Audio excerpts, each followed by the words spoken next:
LEGO Ninjago City is huge, but it's not huge enough. So behold, Ninjago City Marketplace. Now this is gonna be a masterpiece to add to our Ninjago City. Let's just slide it in right over here. And now take a look at the biggest Ninjago City we have ever seen. Yeah, I don't think we can make it any bigger.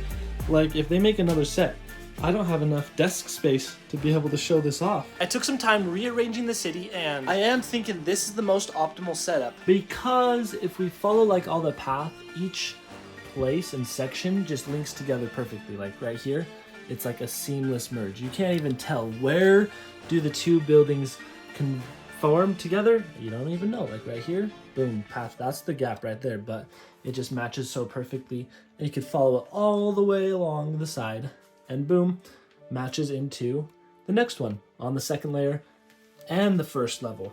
But we do have one little problem. See how all these things, I did have to take one of them off because it didn't fit quite all the way.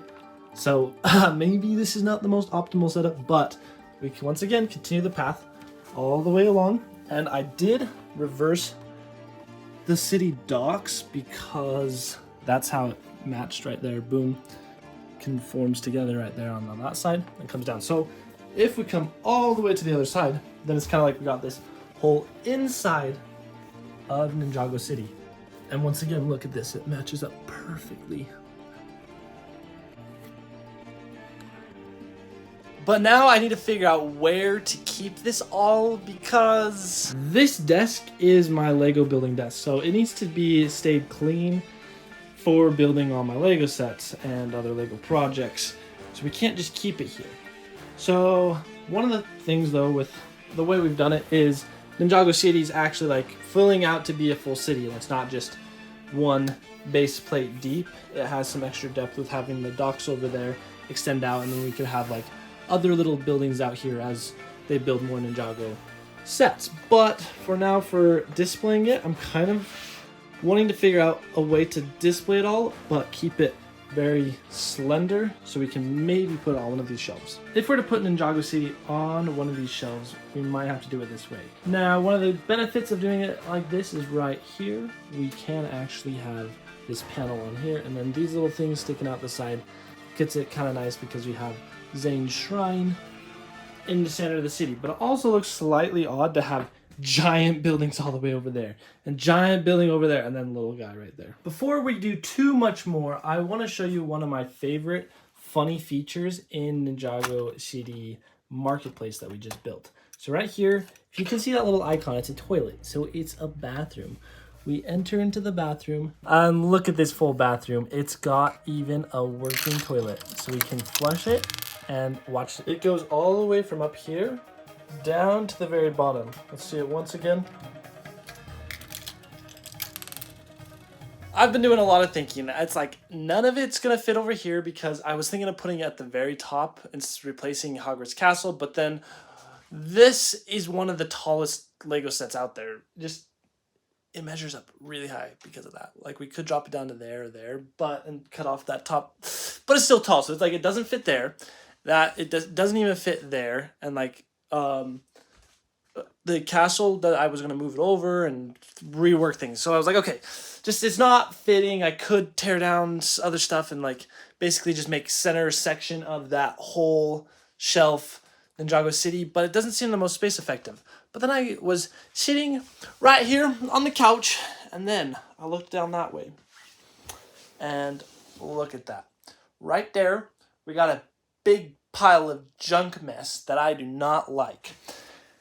And I was like, you know what? I want to try this. So we're going to try it and see how it goes. I'm going to clean up this mess, and we're going to put Ninjago City on the floor.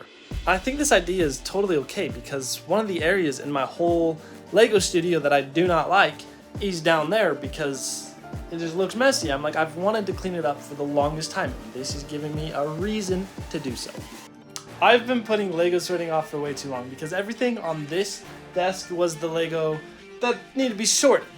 And then I have a couple other like Lego projects down here, but it's very minuscule compared to the stuff to sort. So basically all of this will go in these bins and any of these drawers. I've cleared out the space, and before we go and do anything too crazy, let's just put Ninjago City down there and see if we even like it.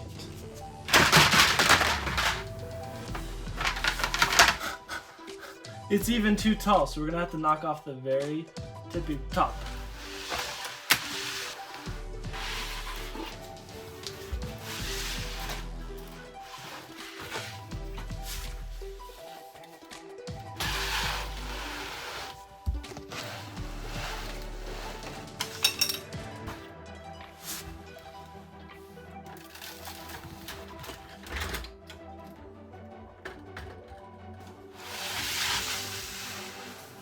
Okay, let's just say if our desk was clean and having it all down there, would that be a stupid idea? I don't know. I kind of like it. It works. The biggest thing that I like about having it down here is it forces me to keep this room even cleaner. And like I really want to keep this whole studio as clean as possible anyways. We're gonna try leaving it down here for now and see what I end up deciding, but I want your thoughts and opinions of what I should do, and maybe I throw some lights up there